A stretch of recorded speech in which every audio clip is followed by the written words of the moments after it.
Good evening, friends. Today we're diving into a story that's rocked the nation to its core. The assassination of Charlie Kirk, the fiery conservative voice and founder of Turning Point USA, gunned down on September 10, 2025 at Utah Valley University in Orem, Utah. Just days ago, on September 16th, 22-year-old Tyler James Robinson was indicted on 7 counts, including aggravated murder, with prosecutors pushing for the death penalty. They're calling it a politically motivated execution, a lone wolf driven by hatred for Kirk's views. But as we peel back the layers, something doesn't add up. The timeline's shaky, the evidence feels staged, and there's a growing chorus claiming Kirk's legacy is being twisted by powerful figures with their own agendas. If you truly want justice for Charlie Kirk, watch this report carefully and in its entirety. Our goal is not to defame Charlie. We've consistently supported his ideas, but now our aim is to bring the real truth to you. If you stand with Charlie, if you want him to get justice, watch this fully and share your opinion in the comments. Those who leave negative comments after watching only half, please stay away. Tonight we're unpacking the charges, the inconsistencies, and the battle over who Charlie Kirk really was in his final days. This isn't just a news report, it's a call to question what we're being told. Let's get into it. Picture this, a sunny afternoon at UVU. About 3,000 students and supporters packed into the outdoor quad for the kickoff of Kirk's American Comeback Tour. He's in his element, tossing hats to the crowd, debating hot topics like mass shootings and transgender issues with that razor-sharp wit. It's 12:23 p.m., Mountain Time, when a single supersonic crack splits the air. Kirk collapses in the gazebo, a bullet through his neck. Chaos erupts, people scream, duck, and scatter. Videos capture the moment.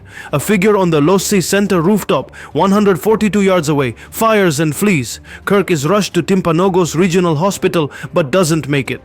Governor Spencer Cox calls it a political assassination, and the FBI launches a manhunt, offering $100,000 for tips, later boosted to $1 million by donors like Bill Ackman. Vigils spring up from Phoenix, where Vice President J.D. Vance escorted Kirk's body to Scottsdale, where Catholics pray the rosary in his honor. The world mourns a 31-year-old who inspired millions. The investigation moves fast.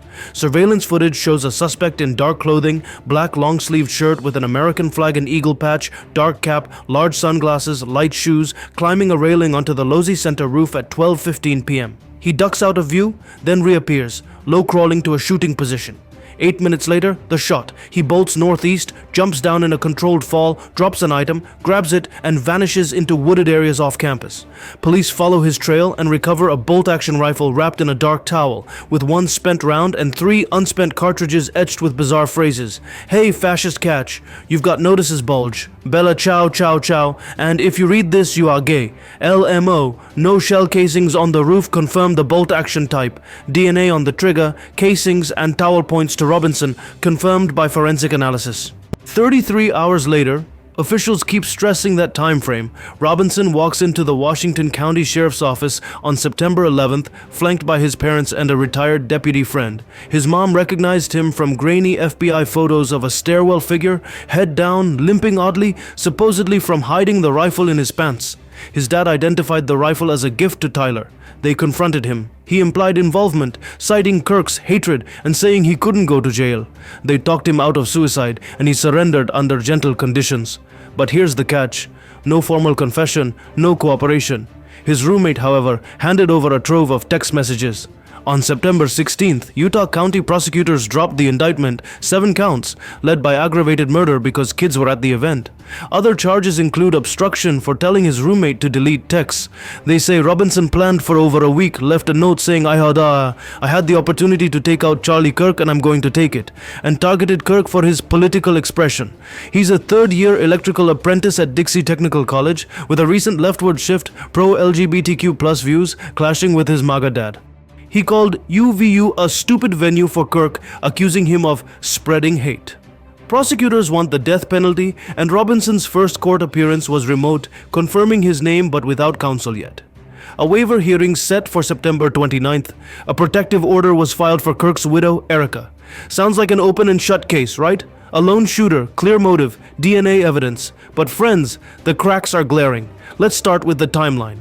TMZ released footage at 8:07 a.m. that day showing a man in a maroon t-shirt and light shorts near campus. Governor Cox said Robinson arrived at 8:29 a.m. in a gray Dodge Challenger, same outfit. The indictment, silent on this.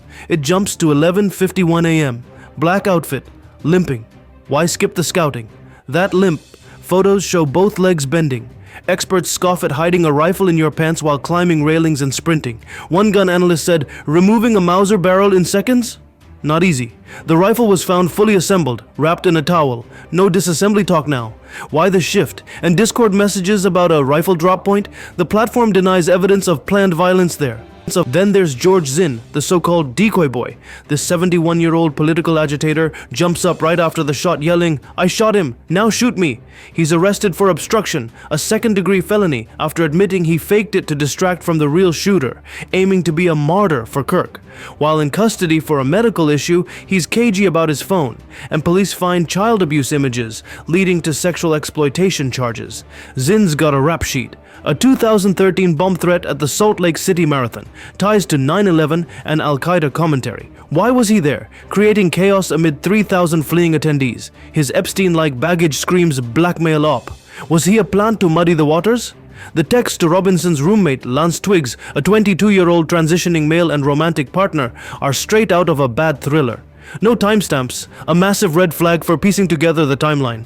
Robinson texts, "Drop what you're doing and look under my keyboard."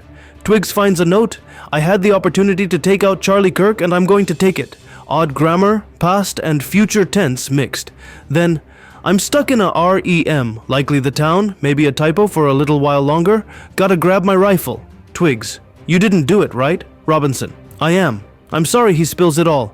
Planned for a week, changed outfits, hid the rifle in a bush, engraved bullets as memes, worried about Fox News spotting them. Grandpa's gun does just fine. $2,000 scope winky face. Delete this exchange. Later, his dad's calling about the unique rifle in FBI photos. "I'm turning myself in." Perfect grammar, poetic lines like, "Some hate can't be negotiated out." Does any 22-year-old text like this? Ellipses in the excerpts suggest cherry picking. It feels scripted, like a confession crafted to tie it all up. Twiggs is painted as a cooperative bystander, but his family tells a darker story. They say he was kicked out of his parents' home in high school for drinking and drugs, nearly overdosed on vodka 3 Christmases ago, and showed up high and radicalized at Easter, spouting politics and deemed unsafe around kids.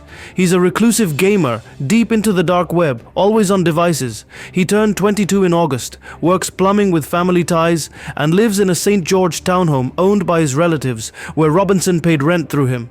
Neighbors noticed unusual traffic, out-of-state cars, unfamiliar plates, weeks before the shooting, sparking parking disputes. Not a party couple. Was Twiggs arrested that day and released? His family says yes, but no charges followed. Why? His digital footprint should be a goldmine for investigators.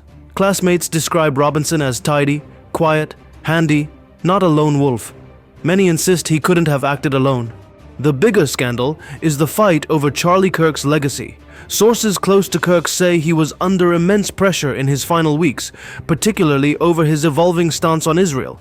On August 6th, he told Megyn Kelly he was fed up with pro-Israel groups labeling him anti-Semitic for mild criticism, despite his long support, visiting Israel, learning Hebrew, honoring Shabbat. "Their behavior is pushing people like me away," he said, citing accusatory texts. At an August 4th to 5th Hampton summit hosted by billionaire Bill Ackman, with Seth Dillon and Josh Hammer present, Kirk reportedly faced an intervention. Attendees say he was grilled for questioning Israeli influence and platforming figures like Tucker Carlson and Dave Smith. He argued it was wrong to be attacked for tweeting something like, "Netanyahu should resign." Dillon allegedly snapped, "That's anti-Semitic." Hammer was upset. Donors pulled funding 48 hours before the shooting, demanding their names off TPUSA buildings, then reversed course after Kirk's death. Israeli PM Benjamin Netanyahu, in Fox News interviews September 11th to 12th, mourned Kirk as a defender of Judeo-Christian civilization, citing a May letter and a recent phone invite to Israel. But critics say he cherry-picked the letter, which reportedly expressed Kirk's concerns about Israeli influence clashing with U.S. free speech. The invite, described as a veiled threat, post Hampton's pressure, Kirk declined funding and stood firm. Netanyahu's PR blitz hit multiple podcasts but skipped Kirk's show despite their supposed closeness. Ackman denies threats or money offers, but his lengthy response, detailing the summit's meals and itinerary, dodges questions about the Netanyahu call or donor pressure. Why was the summit, tied to TPUSA, kept secret? Attendees posted about personal drama like an engagement ring spat, but not the event itself. Kirk was on a spiritual journey, praying the rosary, attending mass, possibly shifting from Judeo-Christian framing. Sources say he was fighting for his principles, resisting control by powerful donors. Post-death, some paint him as a martyr for Israel, a narrative Erica Kirk's speech didn't echo. She declared, "The fire you ignited, a battle cry." Online, ex-users speculate wildly, from Witzek conspiracies to democratic plots. No evidence directly implicates Israel, but omissions fuel distrust. Kirk's impact resonates globally. Tributes from Jamie Lee Curtis to athletes. Calls for transparency grow. Full texts, unedited footage, the complete May letter. Erica vows the movement lives on. As questions mount, one thing's clear. The truth about Charlie Kirk's death and legacy demands sunlight.